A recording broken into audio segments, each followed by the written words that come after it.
जय श्री राम प्यारे भक्तों।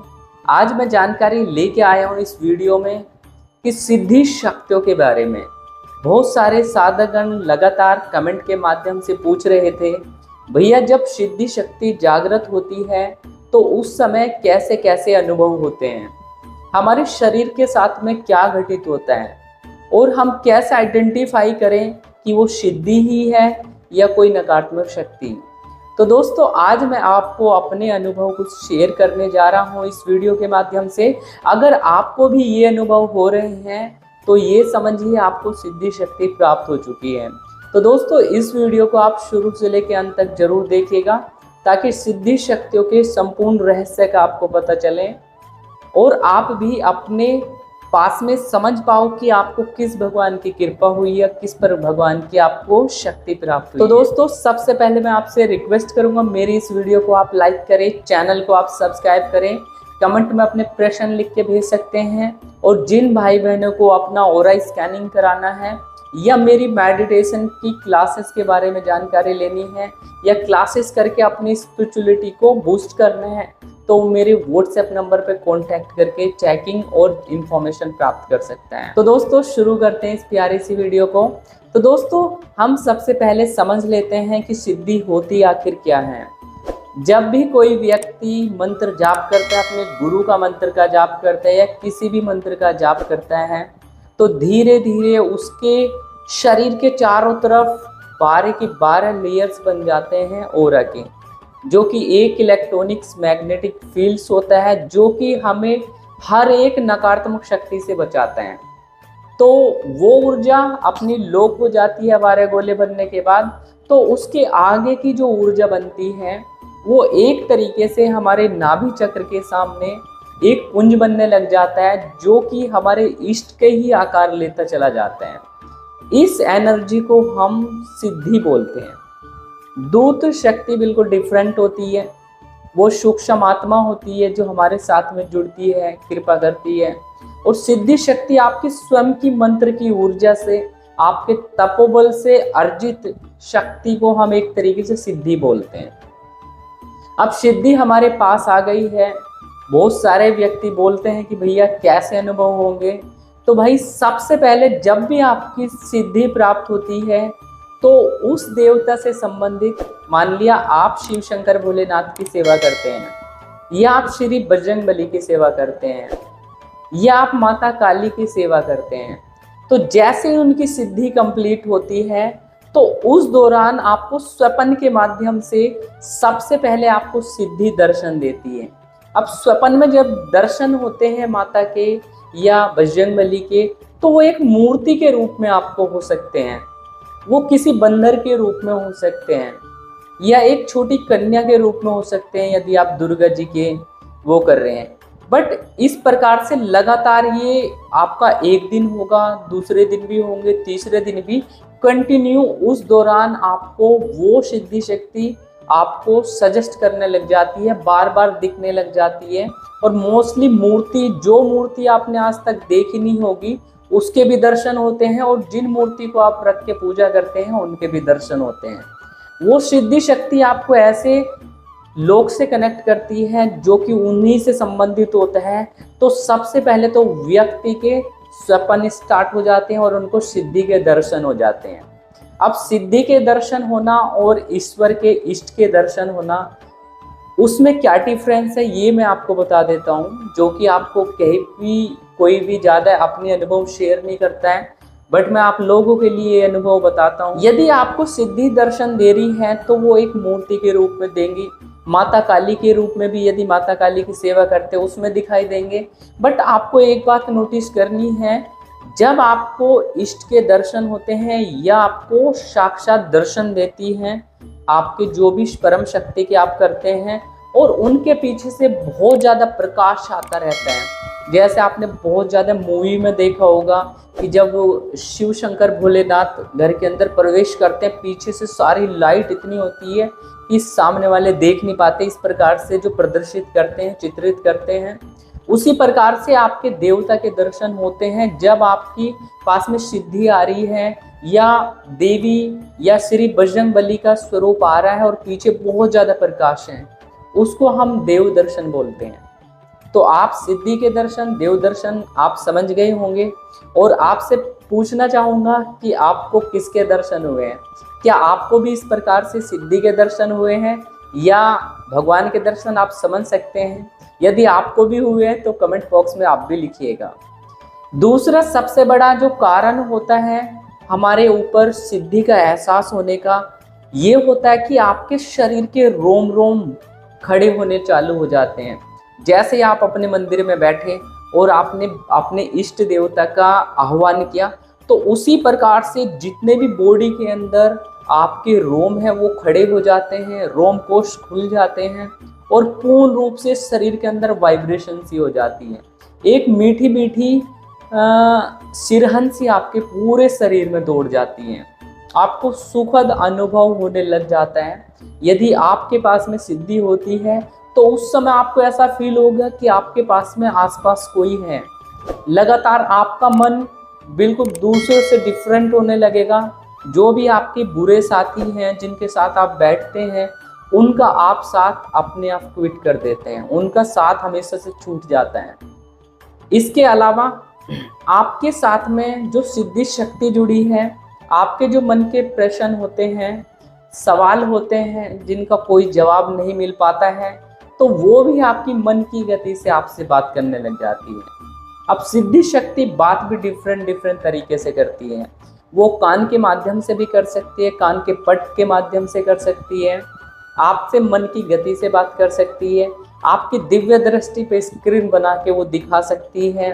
तो हर एक सिद्धि की और साधक की योग्यता पर डिपेंड करता है कि उसको किस लेवल की सिद्धि मिली है।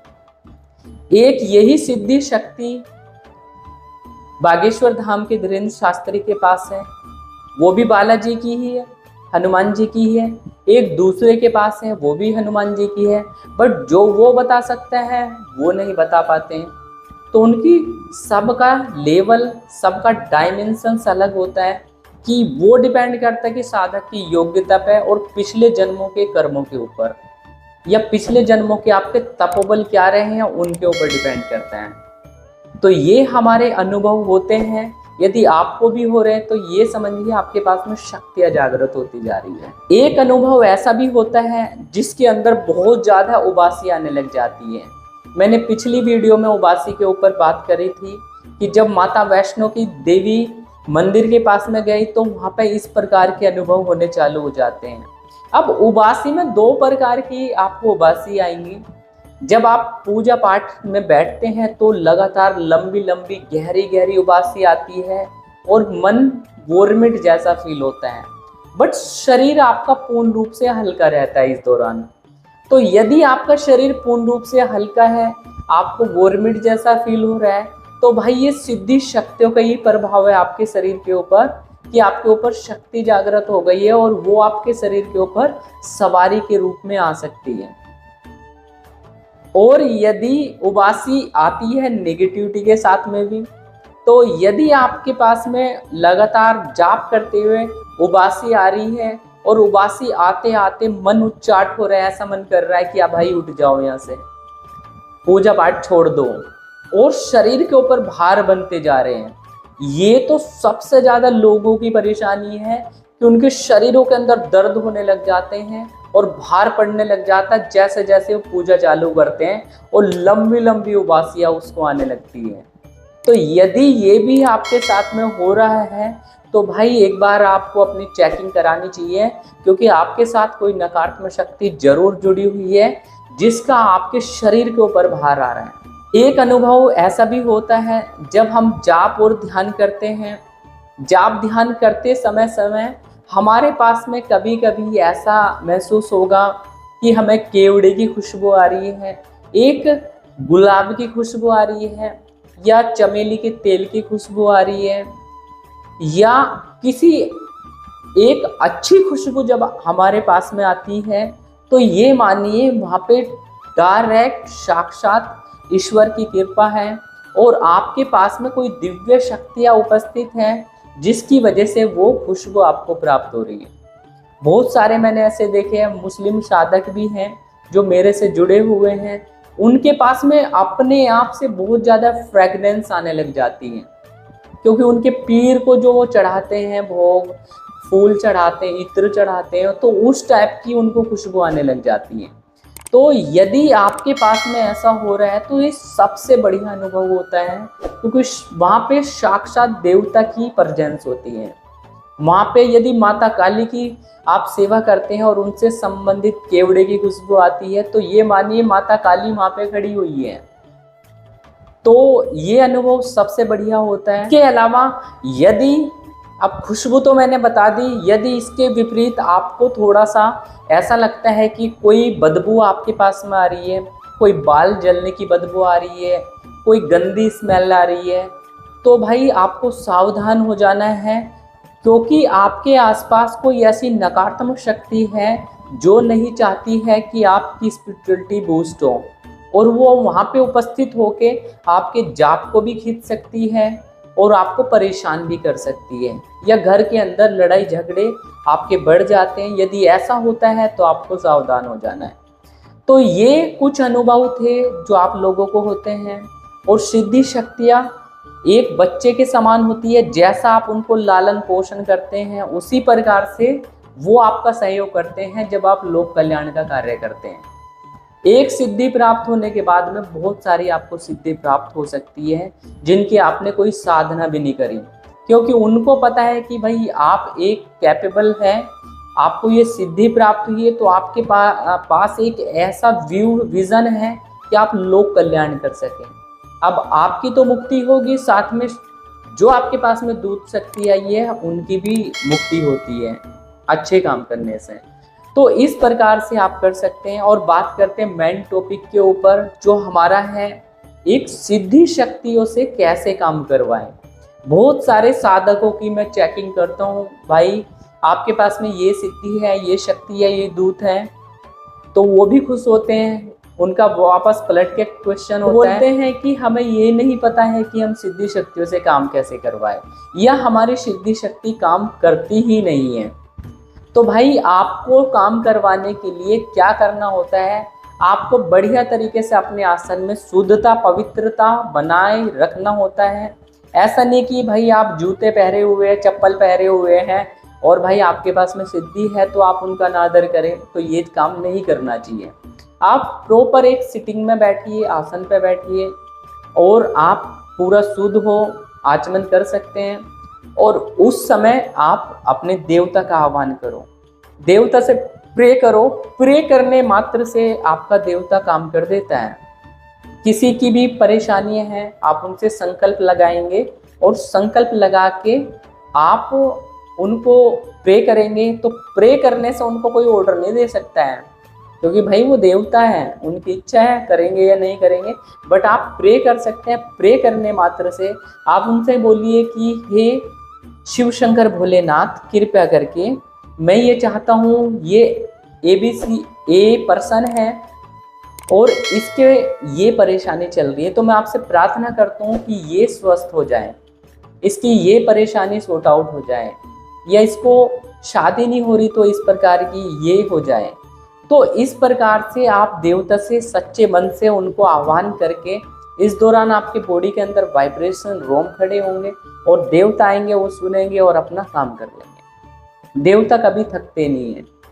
तो इस प्रकार से काम कर सकते हैं। बहुत सारे साधकगण सोचते हैं कि भाई इनके लिए अब क्या करें, अब बैकअप देने के लिए उनको एनर्जी दे सकते हैं आप, लौंग बतासा या कोई भोग दे सकते हैं, मिठाई दे सकते हैं। ये देने के बाद में आप उनको भेज सकते हैं कि जाओ भाई आप इसकी परेशानी दूर करो, ये सामने बैठा इसको सही कर दो। तो ये भी होता है। या सबसे सेफ और सात्विक वे में जाते हैं तो हम करेंगे कि हम उनके लिए जाप करेंगे कि हे शिव शंकर भोलेनाथ, मैं आपके लिए 5 माला या 11 माला का जाप कर रहा हूँ, कृपया करके इस जाप का फल आप उसकी हीलिंग करने में लगा दीजिए ताकि वो स्वस्थ हो जाए। तो ऐसा कहने मात्र से ही आप उनके लिए जाप कर दो, अपना काम कंप्लीट करो, वो अपना कर्म अपना कर देते हैं और इंस्टेंट लोगों को आराम आते हैं। इस प्रकार से ही काम कराए जा सकते हैं। आपने बहुत सारी देखी होगी वीडियोस यूट्यूब के माध्यम से, तो वे उल्टा सीधा बोलते रहते हैं कि भाई ये काम कर, वो कर, जाओ इसको वो करो वो करो। भाई एक मर्यादा होती है इष्ट के साथ में, तुम ऐसा बात करोगे। आपके पास में कोई शक्ति जुड़ी है तो प्यार मोहब्बत और आपकी भक्ति से आई है, ना कि आपकी पर्टिकुलर आप उसमें एरोगेंस करें, आप उनको उल्टा सीधा बोलें। तो ऐसे टाइम में चली भी जाती है भाई, ज़्यादा समय नहीं लगता है। तो आपको प्रे करके ही आप कर सकते हैं। ये डिपेंड करेगा आपका संकल्प कितना मजबूत है। जितने हमारे संकल्प मजबूत होते हैं उतनी ज़्यादा हमारी सिद्धि एक्टिवली होके काम करती है। तो इस प्रकार से आप देवता से काम करा सकते हैं। तो दोस्तों इस प्रकार से आप अपनी सिद्धि शक्तियों के माध्यम से किसी के लिए भी काम करा सकते हैं। किसी को भी मंत्र फूंक के जल दे सकते हैं रोगी को, तो वो सही हो जाता है। तो धीरे धीरे जब आप थोड़े थोड़े काम करवाएंगे ना अपनी सिद्धि शक्तियों से, तो वो एक्टिव होती चली जाती है। एक दिन नहीं मानेगी, 2 दिन में, फिर तीसरे दिन भाई ये इतना करता है तो भाई इसकी बात मान लेते हैं। तो वो काम करने लग जाती है, और जब वो काम करने लग जाती है तो एक स्टेट ऐसी आती है कि बहुत तीव्र गति से आपका काम होने लग जाता है। लोगों को इंस्टेंट आराम लगने लग जाता है। तो इस प्रकार से यदि आप काम करते हैं तो आपको काम करने में भी कोई परेशानी नहीं होगी। आप अपना दरबार लगा सकते हैं, आप अपनी चौकी चला सकते हैं। और आपके सिद्धियों के बारे में क्या अनुभव है आप कमेंट सेक्शन में ज़रूर बताइएगा। और आपके साथ में इनमें से कौन सा अनुभव आपके साथ में घटित हो रहा है, क्या आपकी पूजा पाठ सही चल रही है या नहीं, आप भी इस वीडियो को देख के आइडेंटिफाई कर सकते हैं। क्योंकि मेरी कोशिश रहती है, जिन साधकों के कोई गुरु नहीं है, शिव शंकर भोलेनाथ को गुरु बनाया है, तो इन अनुभवों को आप जान के आप अपने बारे में एनालिसिस कर सकते हैं कि आपका स्टेटस क्या चल रहा है। कोई पॉजिटिविटी है या नेगेटिविटी आप इजीली आइडेंटिफाई कर लेते हैं। तो दोस्तों मेरी यह वीडियो आपको कैसी लगी कमेंट सेक्शन में ज़रूर बताइएगा। और मिलते हैं एक अगले नए टॉपिक के साथ, जिसमें आपको महत्वपूर्ण से महत्वपूर्ण जानकारी और सूक्ष्म से सूक्ष्म जानकारी मैं आपके लिए लेके आता हूँ। तो मिलते हैं अगली वीडियो में। तब तक के लिए आप सभी के लिए जय श्री राम है जी। हर हर महादेव, जय माता दी।